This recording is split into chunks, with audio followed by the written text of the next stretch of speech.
ইজামতি ঠান্ডার টিকলি ইজারে দরকার মিন্টুরে তারা কি করে তারা তুমি আরে সমাজ সেবা আর দুর্গা ঠান্ডার টিকলি আমার ইমানদের দরকার নিয়ের ইমানদের এই দুটো ঠান্ডা হলেই দুর্গাম হবে না, ঠান্ডা হয়ে যাবে, ঠান্ডা হয়ে যাবে। হ্যাঁ। তাদের নাম বলেন আপনি একটু, আমরা শুনি পুনরায় যে আপনি এই পেশা নিয়েছেন।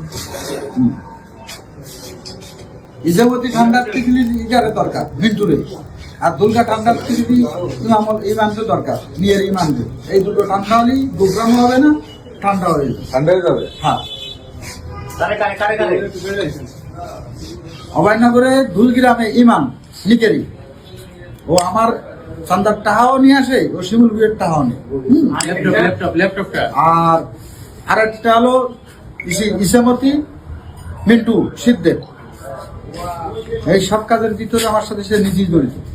সরকার টাকা নিয়েছে, সবার টাকা নিয়েছে, কে চাঁদাবাজি হলেই টাকা নিয়ে আমাকে দিয়ে আসে, অর্ধেক ওর অর্ধেক আমার। আপনার কোনো দলের সাথে ব্যবহার করে কিনা আমাদের একটু জানাবেন। দলের সাথে ও তো আগে আমলিক করত, এখন কি করে? এখন বিএনপির বড় লিডার হয়েছে। ঠিক আছে, এখন বিএনপির সবচেয়ে বড় লিডার হয়েছে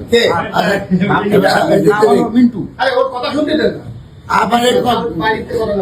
এখন মিন্টুকে যদি ঠান্ডা দিতে পারেন আমার মতো, তাহলে ইসামতি চাঁদাবাজি সাহেব কি করে ও কি করে?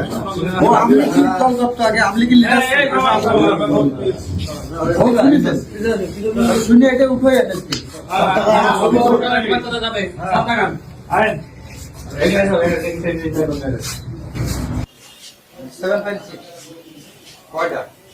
দুজন কাছে দুটো কি কাজে লাগে ওগুলো? চাঁদাবাজি করতে লাগে, এমনি দেখলে কি দিয়ে দেবে? হ্যাঁ। কার কাছে আমি একজনের কাছ থেকে করলি, ওরা 5 জনের কাছে আমার হাত থেকে আমার নাম পেয়ে নিয়ে আসে। আর কার নাম করে? আমার নাম পেয়ে নিচ্ছে ওরাই। টাকা ওখানে পৌঁছায় কিভাবে? খুশি হয়েছে ভাই, খুশি হলাম। আমি একাই যাম কি করে না ভাই, আপনারা আসলে কোনো আমি একাই যাম চলে যাচ্ছি, আমার নামে আবার সাদা উঠবে কেন? সে কোটা নিয়ে যায়, অপরাধ তো আমি একাই করছি না, ওরা করি ওরা তো আমার দেখা দিতে এই বাড়ি। আর আপনি এমনি প্রকাশ্যে কি কাজ করেন? আমি প্রকাশ্যে মাসের কাজ করতাম, জালটানা কাজ করতাম।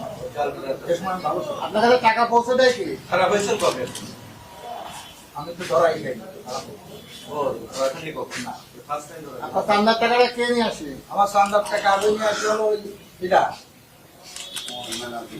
মিন্টু সিদ্ধের, আর দুলগ্রামের টাকা নিয়ে আসলে ইমান, তাদের নাম বাবুনাথ।